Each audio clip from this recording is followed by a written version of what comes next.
akkam jirtu kabajamtoota fi daawwattoota hordoftoota Oromiyaa Freedom Media nageenyi keenya kabajaa bakkuma jirtanitti sana ga'u jedha sagantaa waaree ilaalaa keenya guyyaa irraa Profeesar Abaasi Hajjii Ganamo qabannee isiniif dhiyaannee jirra haga dhuma sagantaa keenya nu hordofa jechuun affeerra kenna akkam Profeesar baga yaamicha Oromiyaa Freedom Media taasiise kabajanii gara studio keenya dhuftan isiniin jenna akkam jirtan baga ulagarree ulfaadhaa isiniin jechuu barbaada waan asirratti na affeertaniif. Isinis yaamicha keenya kabajanii gara studio keenya dhufuun keessaniif baay'ee galatoomaa isiniin jenna. Mee asumaani hawaasa keenyallee wal bartuu daawwattoota Oromiyaa Freedom Mediaatiin gaafii jaha qabnaa mee gaafii keenya tokko tokkoon keessa deemnee ilaallaa bal'innumaan kaasaa deemna isiniin jenna. Egaa daawwattoota keenya sagantaa waaree ilaalaa keenya guyyaa har'aa kan itti xiyyeeffatu seenaa fi waan amma Oromiyaan keessa jirtu irratti illee xiyyeeffata. Kanaaf mee gaafiin keenya kan jalqabaa Profeesar isin nama agartanii seenaa hedduu kitaaba keessattuu dhimma Arsii naannoo Aanoleetiin harka muraatii wal qabate seenaa hedduu barreessitanii akkasumas akka Oromoo walii galaatitti waa hedduu hojjettanii jirtu. Mee wama torbaan tokko dura akkas ta'e keessattuu dhumaatii abbootii gadaa karrayyuutiin wal qabatee gaafiin keenya kan jalqabaa isarraa ka'a. Mee dhumaatii abbootii gadaa karrayyuutii fi Aanolee maaltu wal fakkeessallee maaltu garagara taasisallee mee kanarraa osoo kaane. Galatoomi obbo Abdallah Kaanillee baay'ee fuugammadaa maaliif akkuma tuu jettee achi dhaladhee maatii keessa mara beekaa namnillee na beekaa anillee gammachuu guddaan dhufee jedhee jechuu maatiitti dhufee akkuma kana gaafa lammataa deebi'uu kiyyaa gaafa tokkollee dhufnee turre kanammoo kaa deemnee uummata keenyatti waan beeknu himuu fi haasawuu marii godhuu waan guddaa amma immoo akkuma ati jette kana wanni kun waan guddaa irratti haasofna tokkoffaa oduu kana achituun dabarallee waan isin gootan guddaa godhaa jirtanii galatoomaa isiniin jedha maaliif wanna oduu biyyaa waan namni agarre tokko fiddanii diyaaspooraan rakkoo nama keenyaa rakkoo biyya keenya deemaa jiru argisiisaa jirtanii anu tokko dabree argaa hojii guddaa jirtanii galatoomaa isiniin jechuu barbaada. Achirraa dabree akkuma ati jette kana wanni wal fakkaatullee hin jira wanni wal hin fakkaannes hin jira wanni wal hin fakkaanne tokkoffaa yeroo kuni Aanolee ka ta'e yoo miiliki biyya Oromiyaa qabatu ta'e afaan faranjiitiin the scramble for Africa jedhamu sanii yoo faranjoonni biyya Afrikaa addaan qoodamtu saniif yoo miillikillee achitti biyya Arsiititti biyya Kibbaatitti duulu san jechuudha. Jaarraa tokko dura waggaa 135 jechuudha waan ka ta'e lammata immoo akkuma tuu beektetiin jettu wanni addaan jiru jiraate teknooloojiin fayyadamillee garagaraa namni amma yoo san kana deemsullee garagara jechuudha yoo sani kana deemsisee loltuu meelikii fi raastaa argee jiran tokko deebi'aa fi teknooloojiin fayyadamanillee albillee fayyadaman gaafsanii qalbii namaa mummuran jechuudha qawwallee fayyadamanii kana jechuun deemee wanni ajaa'ibsaa wanni wal fakkaatuun kanaa himnaa zamachaa meelikii jechuudha walitti dhufa jechuudha deemeetiin gaafsanillee naftinyatu deemaa ture wali deemaniif illee tokko horii saamuu fi tokko lafa saamuu fi kana wajjin wal fakkaata deebi'eetiin jechuu barbaada. Wanni wal fakkaatu guddaan wanni wal fakkaatu waa hedduutu jira. Akkuma atuu beektu namni wanta kana deemsaa jiru finxaalinyaa Amaarati, Kiristaanyaa Amaarati deebi'iitii immoo wanni barbaadan lafa tokkoffaan lafa jara karrayyuu kanatti waggaa hedduutti lola deemsaa turanii lafa dhiibaa turanii jara kana gamaa dhufanii saanduchii godhan jechuudha. Akkuma beektan lafti isaanii irraa dhiphatee awaash paarkiin irraa fudhatee wanji irraa fudhatee mataarra irraa fudhatee jarri kun diqqaatee gosa takka waan arsiin geennetti ga'e jechuudha. Achirratti deemee jechuudha. Kalammata immoo wanni wal fakkeessu guddaa wal fakkeessu wanti kun irratti xiyyeeffate warra abbaa gadaati jechuudha. Warra wanni wal fakkaatu waan abbaa gadaati seera gadaati. Deebi'aati santara gadaati irratti deemee jechuudha. Wanni Aanolee wal fakkaatu guddaan kana. Namni achitti Aanoleetti argame akkuma beektan tokkichi qawween qabu qawwee maan qabanu qawween qabu yoo sanii deebiitii eebomaa qabateen dhaqee harka nagaatiin dhaqee bakka gadaa'oo dhaqan akkuma beektan bakka gadaa'oo ol ga'an namni eboon hin dhaqu. Margaan dhaqafaa dubartiin siinqee malee namni eboo qabatanii dhaqanii yoo gaafsanillee eboon hin dhaqne ammallee akka dhageenyetti akka nutti himanitti jarri kun eboo harkaan qabu qawwee harkaan qabu nama achitti wal ga'ee silaa seera gadaatitti bakka galma gadaatitti wal ga'anitti achitti ajjeesa irra deebisanii aanollee akkuma sani aanollee wanni nama guddaa baay'ee dhufe kaa xiqqoo miti akka nutti fakkaatu akka jedhamutti gosa 39 wal ga'e jedhanii namni isaanii jedhu nama gosa 39 jechuun gosti naannoo caancoo jennu kana gara biyya aniifatti dhalannee kana ka jiru maroo achitti dhufe namni baay'ee jira jechuun kun immoo nama hagaatii garuu namni dhume garagara arsii keessatti kaagara irra jiru harka irra muranii dubartii harka muranii dubartiin asin jirtu dubartiin hin dhayine jechuu kiyya kana kaan dubartiitu jira dhiira dhiiratu jira kana karaa tokkoon lammata immoo akkuma ati barbaada akkuma jenne kana wanni wal fakkaatuun gaafsanillee namni Oromoo keessa jira gaafa aanolillee ammallee akka nutti fakkaatutti kana deemsisee oduu namni biraa duuban jiru namuma Oromooti jedhanii nama Oromooti jedhanii garuu kana ragaan waan jiru bilisiginnaa jechuudha. Bilisiginnaan kun jechuun federaalii ta'ee naannoo Oromoo ta'e addaan hin jirtu. Oromoo ajjeesee jechuudha. Gaafsa atleast Amaara jenna. Amaaratu akkas goosisee amma immoo yoo dhageenyutti kaa warruma goobanatti amanu warruma kunoo yaada ideoloojii kana qabutu deemsisee jechuu barbaada. Kana jechuun karaa maraatti yoo deemete hin jettu sanyii duguggii namaati jechuudha. Wanni gargaarsisu wanni wal fakkaatuuni gaafa adoleessanis akkana goonu malee arsiin hin gabbaru mataa gadi hin qabatu jechuudha. Lolli duraa dhume lolli azuuretti dhume akkuma beektan san yoo akkana goonee hin jiilchin arsiin harka kennuu hin danda'u mataa gadi qabatuu hin danda'u ka jedhu kuni filoosofii isaaniiti. Akkuma beektani jarri kuni seerri isaanii kafitaa nagasti jedhuun tokko waan kana hin ayyamaaf nama gabbaruu didee nama harka kennuu didee nama isinii ajajamuu didee waan feetan guutuu dandeettanii ka jedhuuni ammallee akka fakkaatutti kaa wanti wal fakkaatu warri abbaa gadaa hojii kuni waan mootummaa kana hin fedhan fakkaatan siyaasaa isaa kanallee godhuun barbaadan namallee erguu fedhan fakkaatan jedhan kana jechuun mootummaan amma mootummaan Dr. Abiyin hoogganamu kuni nama isan gargaarre mara balleessuu barbaada jechuudha. Abbaan gadallee ka dhugaa ka baraka isaan jedhanii warra isa irra gargaaru abbaan gadaa ka biraa ka yaada duriin kaayoo duriin deemu kaayoo Oromootiin ka deemu jiraatu isarra jiruu fakkaata. Kana waan ta'eef agartee karaa marattuu wanni wal fakkaatu baay'ee gara marattuu deemee uummata Oromootirratti aadaa Oromootirratti waan xiyyeeffame garuu wanni namni aktii godhe aktariin jennu kagoo sunni addaan jijjiiramu malee kan wanni wal fakkaatu baay'eetu jira garuu wanni garaasa nyaatu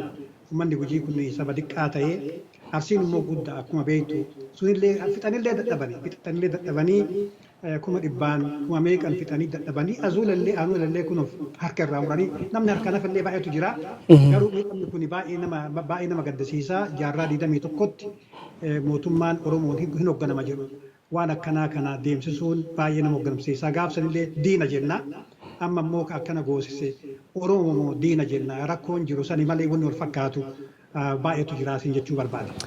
Galatooma Profeesar yaada bal'aa kennitanii mee yoo Oromoo taheetu karrayyuun akkanatti falmatee abbaan gadaa isaanii wareegaa kana kafalu keessattuu warri kalee seenaa sirna nafxanyaa keessatti dura dhaabatee ganna torbaaf mililikiin ofirraa deebisee abbootiin gadaa isaanii har'a yoo mootummaa cinaa dhaabattee hawaasa kenna fi cisiisaa jirtu kana maal jettaniin isaaniin hoo san qofaa miti abbootimmaan gadaa kunuu gadaan arsii akka itti fufaan jiraanne hin beekama bifa kamiin isaanu eeramanii gara abbaa gadaatitti dhufuu danda'ani.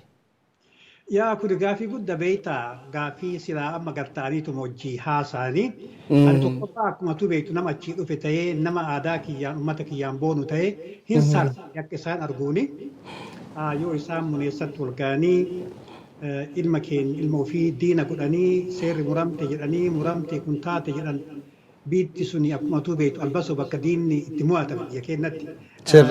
Kuma lama dhume achitti abbasotti dubartiin biyya itti lolte jechuudha dubartiin biyya loltee jara sammooyaatti akkuma tu jettee biitti suni biyya qabsoo Oromooti simboolii ta'e jechuudha meeliki kan mo'atellee isaan malee hin jiru. Warra isheenee ulfaate.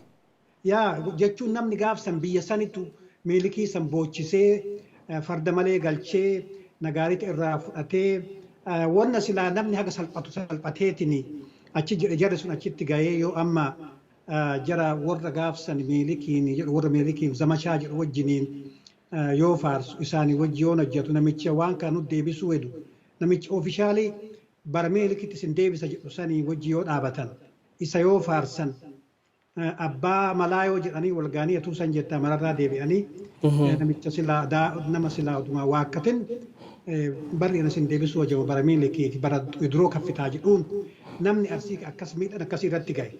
Kammoo seenaa boonaniin qabu kaaga ammallee madaan hin qoorin yoo wal ga'eetiin maqaa arsiitiin zoonii shanii dhufneetiin yoo akkana jedhu baay'ee saalfadhee deengaddallee itti meedhaamsallee kenneefii jiraa beektaa dugdaa isaan kana calqabanii baay'ee natti hin tolle amma callaa oduu hin ta'in wal ga'anii dura tokkoffaa akkuma jedhu yoo seera gadaatiin laalle seera gadaa waan qoratteef kan hubadhisee hime jarri kun seera gadaatiin hin filatamne silaa isaa nama seera gadaatitti umrii isaanii kanatti qululloo jennaan.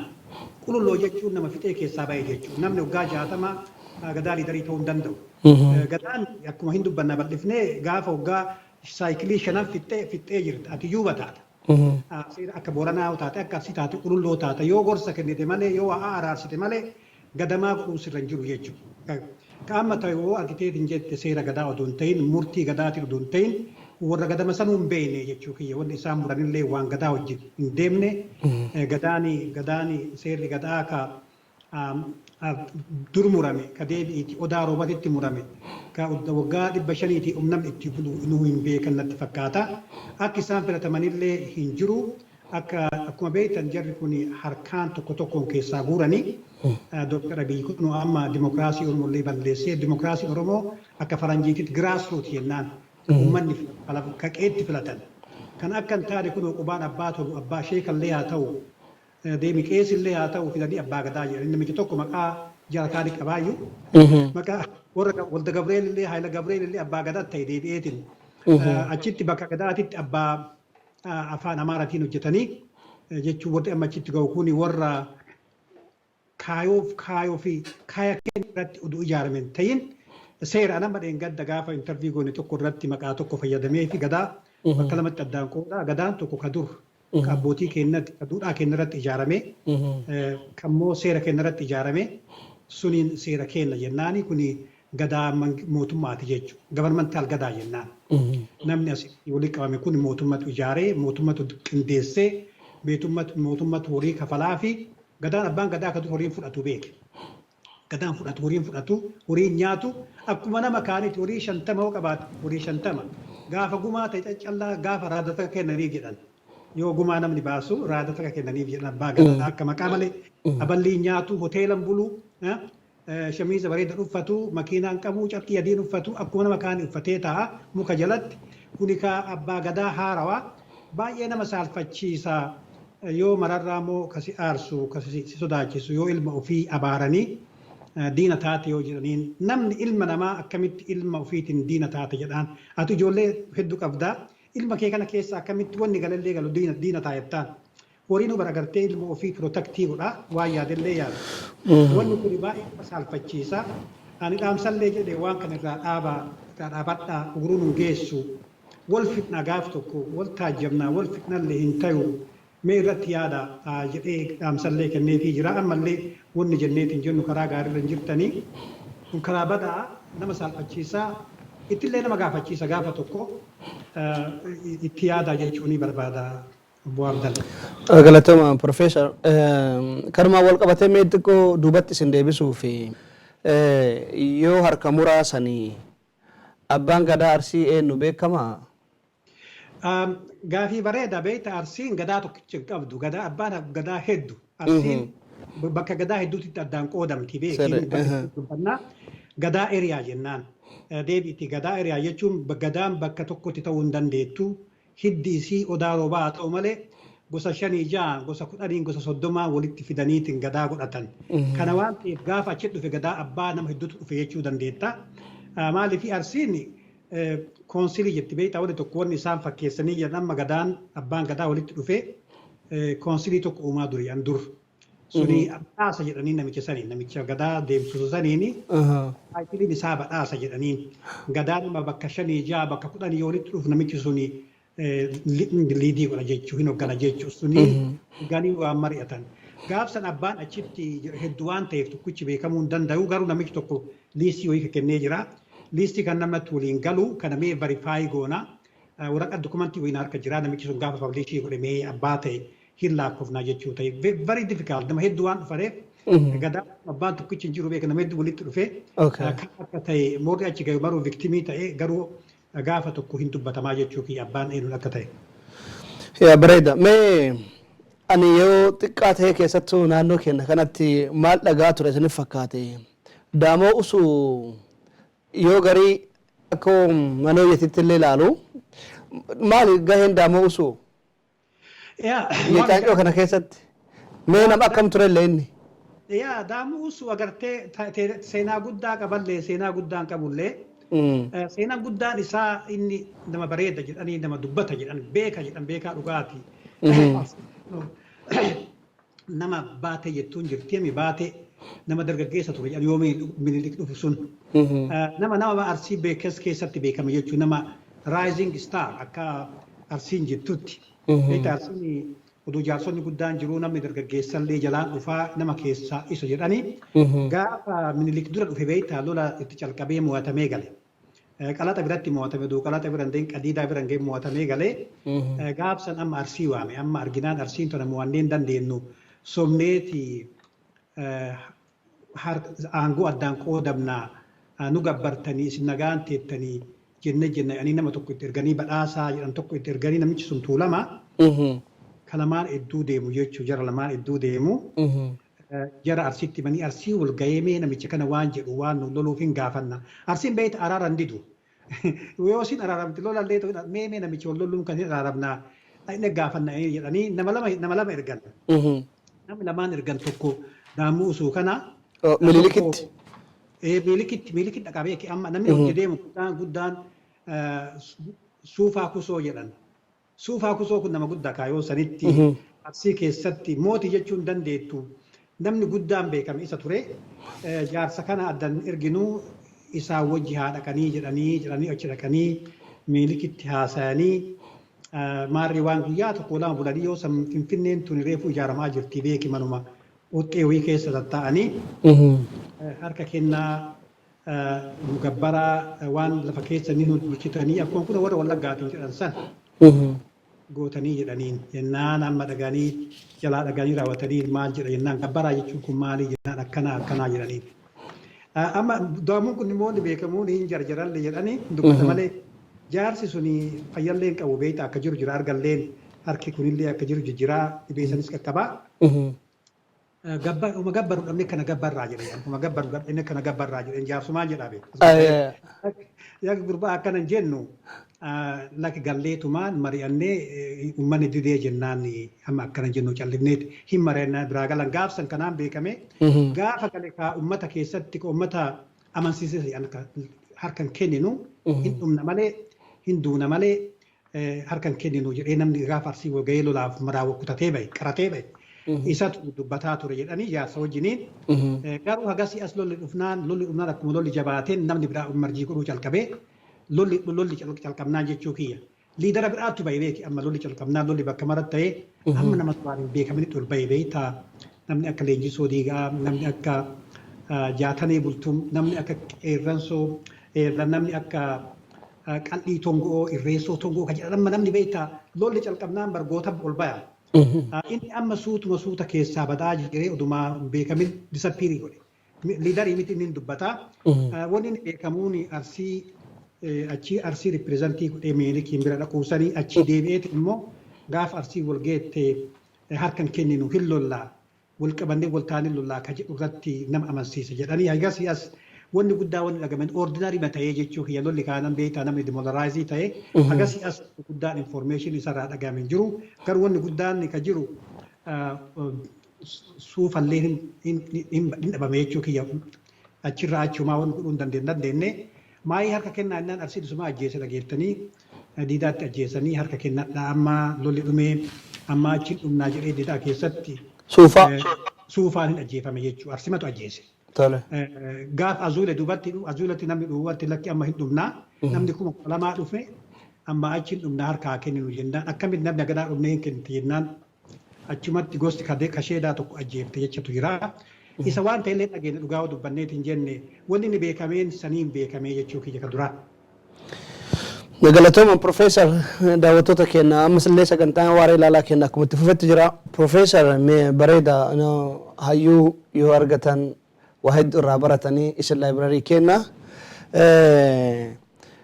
Silaa gadaan keessattuu naannoo sikkoo mandooti irratti ammallee waan xiyyeeffanneeftu jira. Gadaa sikkoo mandoo tuni eessatti wal harkaa fuudhamti? Gadaa meeqa qaban? Bareeda ka. Beektaa Oromoon gadaan isii maraa waluma fakkaataa dura deemee wadduma addaan akkuma addaan fagaataniin seera tokko jalqaban. Ka Arsii gadaan 5.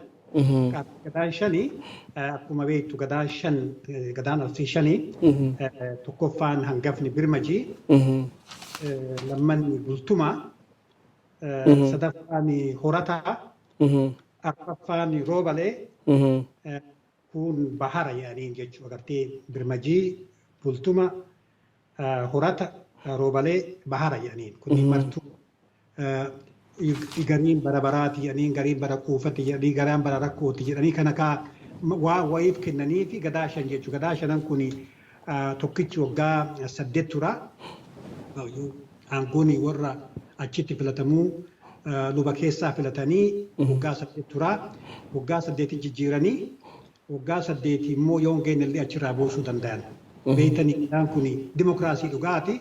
Jarri kun yoo hojjechuu hin danda'in hin buqqisanii jedhanii hin buqqaa jechuudha. Waggaa san hin geessin warri kun keessaa buqqaa jechuudha. Waggaa 4tti namichi kun namicha tokko jira faranjiin ka arge dimokiraasii Oromoo kun wanni review jechuudha agartee waggaa 4tti wal deebi'anii wal ga'anii gaafa wanni isaan godhan karaa lolaatiin ta'e lolli illee jira beek Arsiin yoo lolli illee jiraate hin lolanii Arsiin ollaa illee hin lolaa yoo sanii Arsiin waliin lolu malee nama biraatiin hin lolaa beek ofii waliin lolu Arsiitti hin beektaa kakatu jira waliin lolanii waliin ajjeesanii yoo diinii immoo hin lolanii akkuma amma kun meelikii lolan kanatti yoo wanni isaan godhan kun marti gaariin ta'in irraa buusanii ka bakkeen irraa itti ol fuudhan bakka 2 bakka tokkoffaa yoo gadaan Arsii fudhanne gadaan Oromoo dura Booranoonni hojjetutti walaabuun hojjeturanii akkuma adda addaan faca'an martuu gara ofiititti gadaa ofii ijaaruu calqabe jechuudha. Boorannis warri Hararis kanaaf gadaan hedduu jirti gadaa Bisil Odaa Roobaa Odaa Bisil deebi'aniitiin jedhanii kennammoo ka Arsii ka ta'e Odaa Roobaatti jechuudha. Odaa Roobaa kun paarlamentii Oromoo Arsiiti jechuudha. Sikkoo mandu ka jennu kan Arse ilmaan Arsee waggaa 8 achitti wal gahaa jechuu kun wanti gaaniif gadaa oduun ta'in seera baasan achitti beeke. Gadaan achitti godhamu seera baasan seera tuman waggaa 8 wal gaanii seera bahaa jedhan kun keessaa dhufa si fakkaate bakka gadaan Arsii jirtu mara achitti nama lama ergan. Abbaan namni gadaa ripireezantii godhu achitti dhaqee achitti guyyaa 7 tokko dubbatanii beeytaa 7 tokko dubbatanii bultii 8 dubbatanii gaafa salgaffaa seera baasan jechuudha. Seera baasan seera ittiin bulan.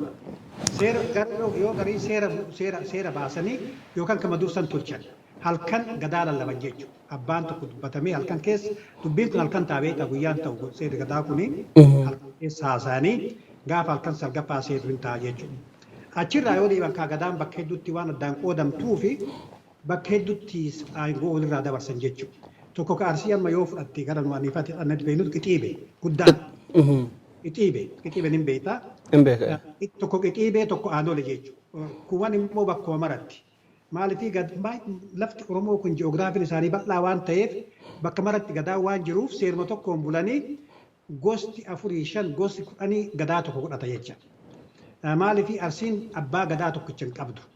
Arsiin gadaa abbaa gadaa kana 10 qabaachuu dandeetti. Deebitee immoo badhaasatu jira. Badhaafni sun immoo warra pireezidaantii warra abbaa gadaa kana waliif fidu jechuudha. Kana waan ta'eef bakkeen gadaan itti walirraa dabarsan meebii gara Rifti Vaalii kanattis gara biraatii amma gara kenna egzaampilii yoo sitti kenne akkuma jedhe guddaan qixiibee kuuni aanolee jechuudha. Akkuma kana baalillee bakka hedduutti walirraa dabarsan jechuu barbaada. Ka qixiibee suni miiloomamaatimi? Miiloomamaa abbaa gadaati miti abbaa biyyaati. Inni ka abbaa biyyaati ka isaa istooriin isaa waan guddaa inni wannoo guddaati haqii heexosaati ka lafa warri raasbiruu irraa fudhate hin dubbanna waan isaa inni biyya isaati ka dhugaa inni achitti iddoo sanii miidhoomamaa jechuun nama miilikii warra miilikii sobee lafa irraa fudhate lafa awwaarasa jedhanii lafti suni akkuma reef dubbannu lafti heexosaa sun kan aniifat irra turre kun martuu warra raasbiruutiif kennamee jechuu lafti kun kan miidhoomamaati jechuun miidhoomamaa abbaa gadaa oduu hin ta'in abbaa biyyaati. Abbaa biyya saniiti jechuudha. Abbaa biyya heexosaati jechuudha.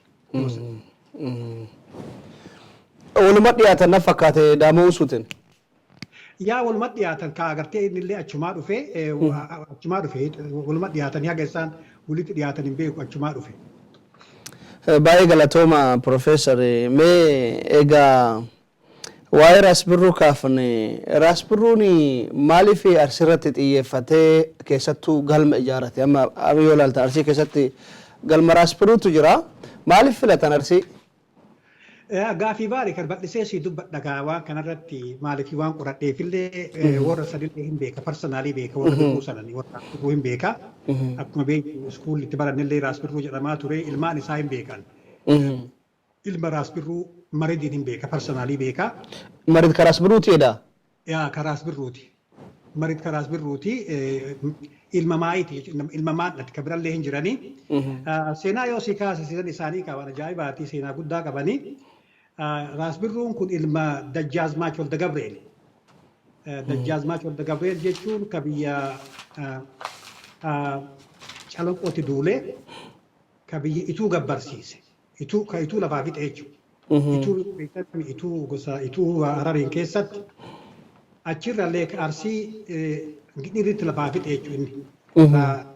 Maqaan isaa Dajjaazmaach Walda Gabreel abbaa seexaan jedhaniin maqaa fardaati. Abbaa seexaan jedhaniin. Abbaa seexaan jedhaniin? Maqaa fardaati beeke. Miilikillee abbaa daanyoo jedhame kunoo. Isallee abbaa seexaan jedhanii raasbirruun kun ilma Walda Gabreelii kanaati jechuudha. Walda Gabreeliin kun namni lafa baay'ee qabate jechuudha. Lafti ituu daaroo labuu kan akka isaaniiti. Baale keessatti cinaan kan isaaniiti. Kafa kan isaaniiti. Kana jechuun raasbirruun kan guddate gibbii miilikitti guddate jechuudha. Iyyaasuu fa'aa wajji guddate. Ka warra impaayara ijaare jechuudha. Warri impaayara ijaare tokko gara keenyatti akkuma isin beektan raasnaa argee tokko Dajjaazmaach Walda Gabreelii kana jechuudha. Warra biyya Arsii kolonaaizii godhee jechuudha. Aqni jettii namaarra. Agar yaaqannu agar aqni jechuun nama kolonaaizii nama godhee jechuudha. Kana jechuun warri raasbirruu ka ilma Walda Gabreelii kanaati raasbirruu Walda Gabreel ka jedhamu kun raasbirruun kun mataa isaati fuulafa yoo dhageette moojii number 1 land owners ka isaanii ol lafa qabu hin jiru beeke. Itoophiyaa keessatti nugusa caalallee qaban. Nugusa caalallee lafa qaban jechuu kiyya warri raasbirruu kun. Hararii hin qabanii Kafaa hin qabanii Shawaa hin qabanii bakkee lafa qabnan jirtu warri kuni warra nugusaati jechuudha. Almost warra impaayara ijaare jechuudha. Lafti kuni lafumaa jawaan dhaqanii fudhatan. Amma kaa gaafii ati na gaafatte si deebisuuf akkamitti arsii dhufan ka jedhu lafa miidhoomamaa kennanii fi miidhoomamaa kun beektaa sobaniitti fira taana jedhanii jaanoo itti uffisanii lukoo itti amaaraa itti godhanii farrabsiisanii lafa ofirraa irraa fudhatan. Lafa awwaarrastee jedhaniin inni afaan dubbiseen beeku lafa kana eenyu irraa kennamaa namicha tokkotu akkasa gosa zamanfas jedhaniin dura. Zamanfas nama jedhanii wayiitu jira. Maqaan isaa zamanfas jedhanii miidhoomamaattu lafa kana awwaarrasee jedhan. Awwaarrasa jechuun kenne jechuudha. Kenne jechuudha. Isaa namichi sanii kenne jedhee farrame wanni isaa kennanii carqii amaarri yoo san uffatu arsiin kun yoo san carqii akkanaan uffatu waan amaarri uffatu kana jaanoo maama itti uffisanii irraa fudhatan.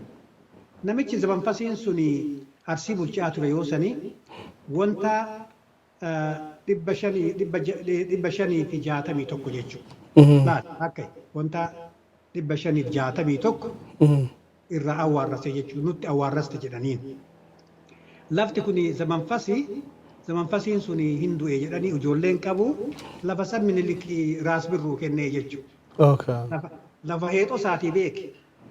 Lafa heexosaa san ka zamanfasii kennan irraa hate jechuudha. Raasaan sobanii zamanfas duunaan lafti sun raasbirruu kenname. Raasbirruun ka amma achitti ligaabaa sanitti ligaa baay'een beektaa achitti galma godhate. Galma qaba. Jechuun hin beektaa bakka arguun ooltu achi taa'ee maaliif isaan nugusumallee ta'uu barbaadan duutti tole. Nugusumallee arsii lafti asii miti lafti bareedaa Iyyaasuun fa'aa ganama lan taane nugusallee ta'uu barbaadan fakkaatan akkasitti lafa wanta 561 jechuun hektaara deebisii ilaala kenni qabu kana mara lafa nu amma irra jiru kana mara isarraa fudhatan jechuudha. Anama yoo sitti meetti jedhu warri kee bakka jiru yoo histirii keessatti lafti keenya warri keenya booruu fi bonayya hedduu turan. Amma awwaalli qabateetii fi awwaalli nyaammoo achi jira iddoo sana. Ani warra kiyya yoo gaafadhee jedhu kunoo lafti kun bareeda beektaa bonayyaa fi hedduu laga lamaan hedduu jira. Gara nu jiru kun immoo bishaan hin jiru hin beektaa warra kiyya yoo gaafadhu kunoo achi muuda deemaa turre dur achitti muuda deemaa turre maaliif achi deemtanii asitti galtanii jennaan lafti kun fudhatamee ciisa nyaataa aanuun jedhanii kanaaf deemni asitti bitannee jedhan. Lafti nu dura turuun hin bitamne beektaa lafoon taala sadii qabna bakka kun waan hattee bakka warri keenya dur jiru. Lafa kana eenyu irraa bitan sitti fakkaate immoo waan ajaa'ibaati. Akka irraa bitamu namicha Bajirwoon Haayilee Golmaammee jedhan kana. Haayilee Golmaammee kun sekreetarii Raas Birruuti. Raas Birruun wanta shan kenneef namicha kana.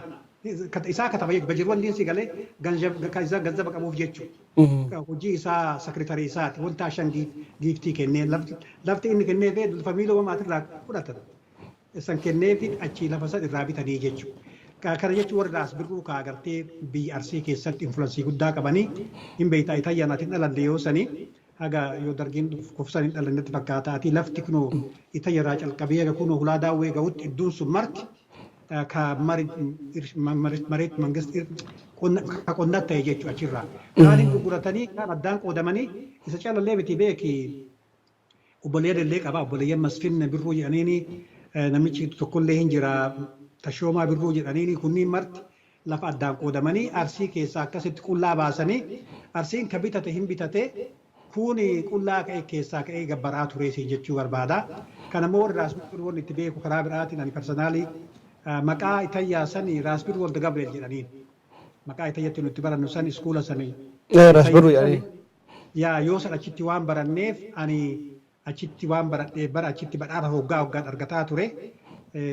Badhaasa fidee nuu kennaa ture waggaan 270 nuu kennaa ture kanaaf isaa wal baradhee maridiin jechuu kiyya maridii sanii wal baradhee maayii waan ajaa'ibaati gaafa an kutaa 8 fidu manatti hadaama itti dhaqee sheekii irraa fuudhee kana maa kennan san yoo an biraa galeetiin ji'a 2 moo 3 ga'u warraa isi kun dhufe jechuudha warraa isi amma Itoophiyaa kun horii beeki anamma barasan fixee achirraa maridii immoo maal barasitti fakkaate xaaliyaanii deemee meeshaa bitatee shaffate maaliifii lafa irraa akka fudhatan hin barbaanne waraanuu edda hin shaffate shiftaa ta'e manzitti galanii hiddi isaanii manzee beeke manzee waan ta'aniif achi galanii shiftaa ta'anii achitti dargiin ajjeesee akkasitti dhume warri isaanii jechuu kiyya warri Raas Birruu lafa miiloo mamaa irraa fudhatanii yan immoo kasitti si'aansu kan itti si fixu waan ajaa'ibaati yoo mangistuun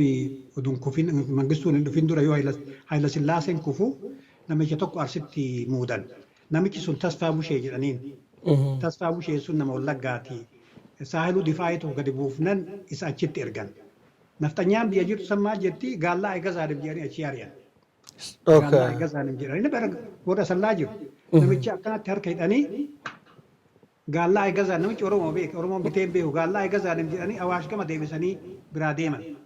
Eenyuun akka bitu barbaadan maridii akka gabarnarii ta'uu barbaadan. Arsitti.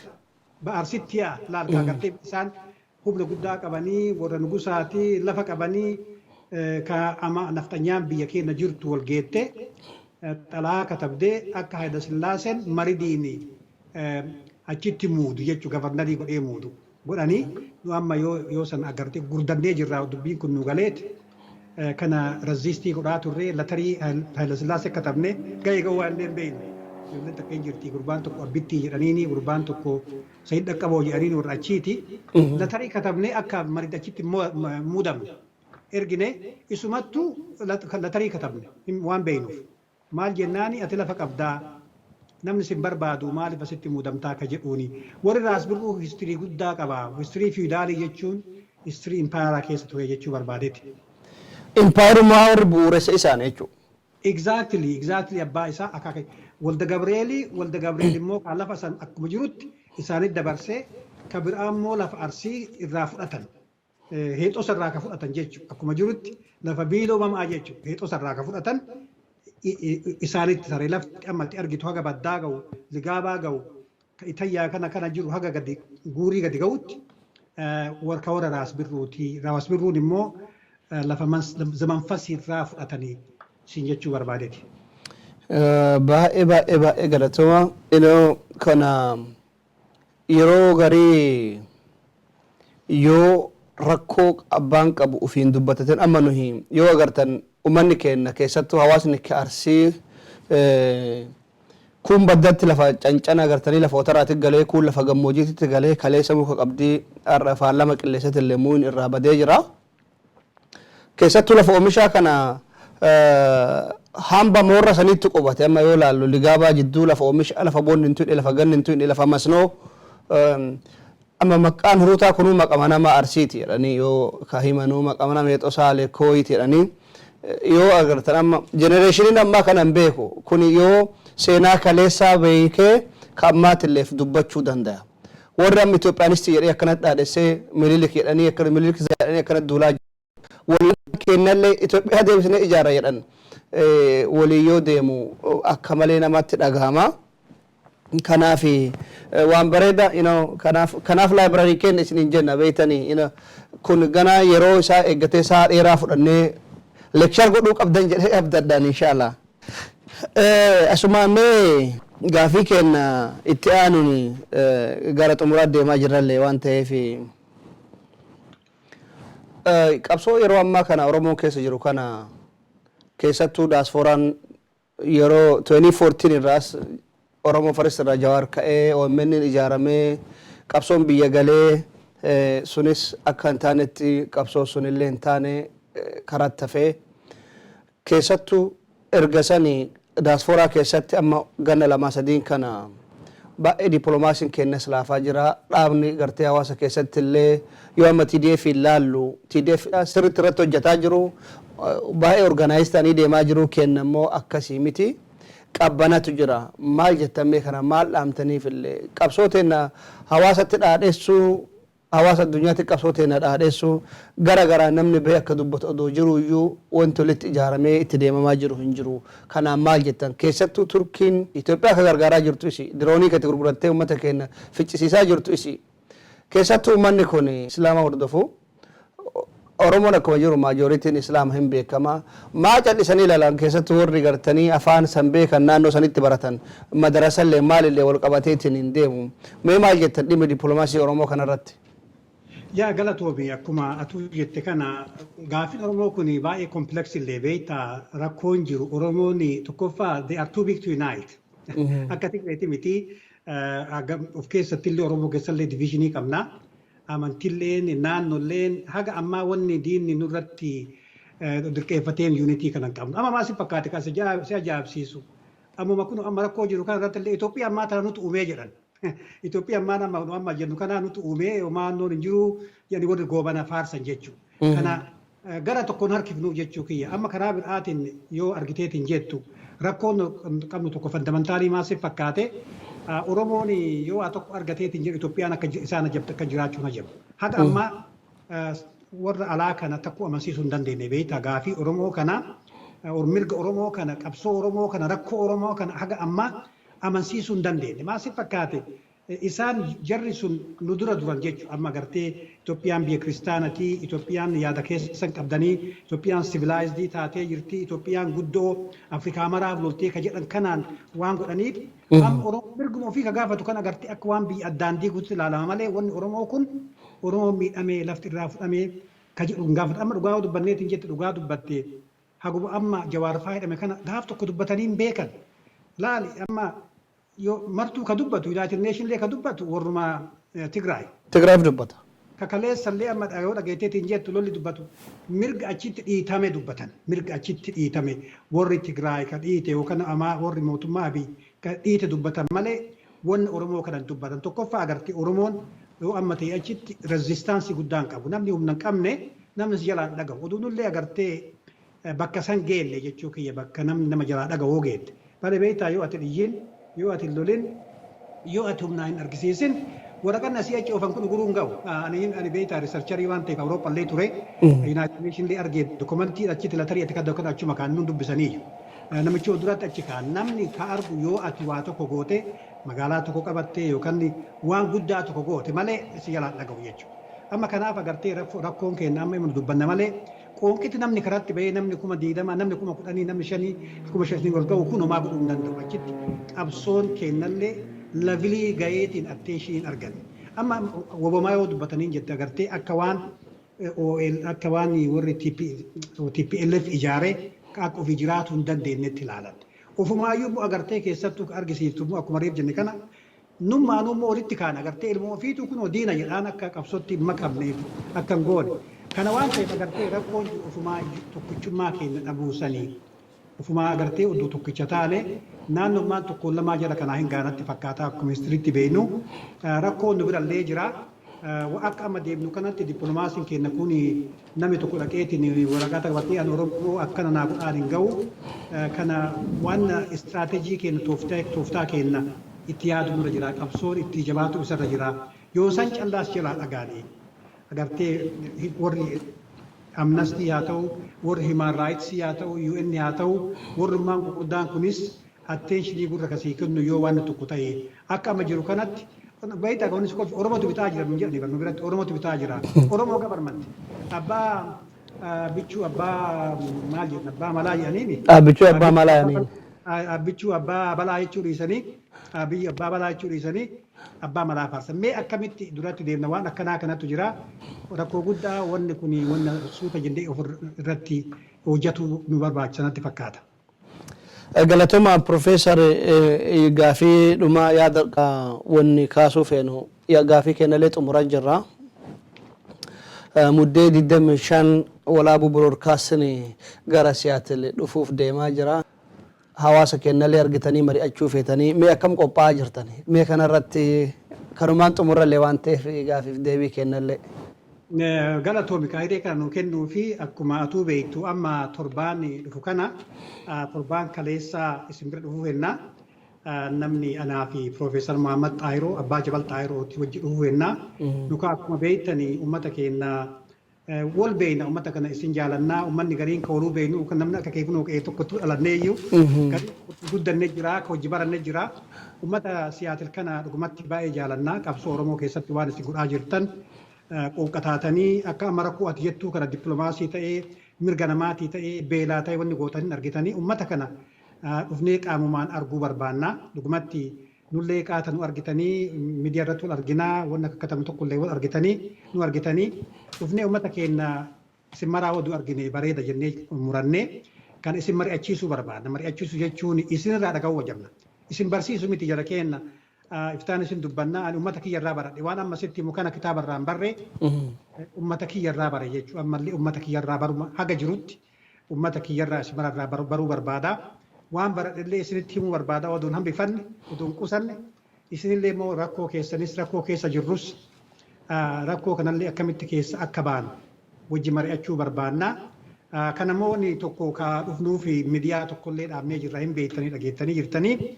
Miidiyaan kun walaabuu Broadcasting Corporation jenna WBC guddaa waggaa tokkootii dhaabatee namni dhaabateen anumaa fi nama akka Profeesar Muhammad Xaayirooti nama akademikii dhaabate jechuudha. Waggaa hedduu barsiifnee waggaa hedduu barreessaa jirra afaan hedduun beektanii afaan tokkichallee miti afaan garaagaraatiin barsiifne an afaan hedduun barreessaa afaan isaatillee barreessaa kun nama biraan gahu sila miidiyaa tokko yoo dhaabnetiin jenne maaliif uummata keenya waan baranne maaliif hin barsiifne maal akka wal baratu barsiisu hin goone waan jechuuf dhaabnee miidiyaa haarawaa yaada haarawaan ijaarame miidiyaan hedduu jira beektanii keessa kunis tokko Oromoo miidiyaa hedduu gargaaru isarra jira miidiyaan nu barbaachisaa yoo maraa qabu hin ga'u beektana in the age of communication kana wanni lolaniin tokko information kana miidiyaan kun waan guddaa tokko akka dhuftanii nu bira dhaabattanii nullee gargaartanii barbaannaa miidiyaan kunis keessanii kiyyaa miti ofii ijaaranii ani uumaa wanni miidiyaan barbaadu hin jiru mindaa irraan barbaadu waa tokko barbaadu hojii qabaa wanni dhaabneef uummataa fi isiniif dhaabnee miidiyaan kun akka guddatu yoo ajamtan dhuftanillee yoo nu gargaartan bareeda. Mararraa immoo marii san irratti nu guddaa isin affeerraa jennaani isinillee hiree kana waan nu kennitaniin galatoomis jedha obbo Abdalla. Baay'ee galatooma isinillee yaamicha Oromiyaa Freedom Media isinii taasise kabajanii gara istiidiyoo keenyaa Skype'dhaan dhufuu keessaniif galatooma isiniin jenna. Hawaasni keenyallee yaamicha hayyuun isinii taasise dhageettanii akka irratti hirmaattan walaabuu broadcastii akka cinaa dhaabattan isiniin jenna. Nullee asumaan ispoonsara ta'uu feenaa gaafa isin dhuftanii kanuma ani gaafii kiyya xumure yaada hawaasaa waliigalaa yoo qabaattanii carraadhumaa isinii kennaa. Yaa galatoomi hiree guddaa agartanii baay'ee gammadaa nama waan seenaa biyya keenyaa alamaa dubbatu qeetti gallee yaadoo biyya keenyaa dubbachuu natti tola. Waan biyya na yaadachiisaa ligaabaa na yaadachiisaa kan ammoo agartee akkuma argitu kana uummanni keenya abdii muratuun isarra hin jiru rakkoo guddatu jira. Uummanni keenya guddaa humnallee qabaa nama baratillee qabaa nama saba guddaa beektaa saba guddaa miliyoona 50 60 70 gahuu hin danda'a risoorsii qabaa nama baratillee hin qabaa. Amma achi wanni mataa gallullukeetiin garbummaa itti deebituuf hin jirtu. Maaliif akkuma jenne kana abaabayyoonni keenya akakayyoonni keenya agartanii waan godhanii beeytanii hin gabbaru jechaaf garban taanu jechaaf agartanii wanni leenjisoo jedhe wanni immoo deebi'eetiin dhaloonni jeneraal Waaqotii fi Useen Budee irraa fudhate ka jedhu kun marti garban taanu garbummaan nutti hin deebine daan buqqifna jedhanii turanii garbummaan sun akka nutti hin deebine. Yaadu isinirra jira maaliif oduu arginu garbummaan nuti deebisuun meebilik nuti deebi'uun iman jirre tokkicha ta'a jabaadhaa walqunnamaa walquba qabaadhaa yoo tokkicha taane meelik nuti deebi'u sanyii meelik nuti deebi'uu hin dandeettu jechuun ni barbaada. Obbo Abdalla galatooma guddi galatooma. Galatooma isinis galatooma kabajamtoota fi daawwattoota hordoftoota Oromiyaa Freedom Media sagantaa keenyaa waaree ilaalaa gaafiif deebii Profeesar Abaasi Hajjii Ganamo waliin taasifne kanumaan xumurraa nagaan nu tura.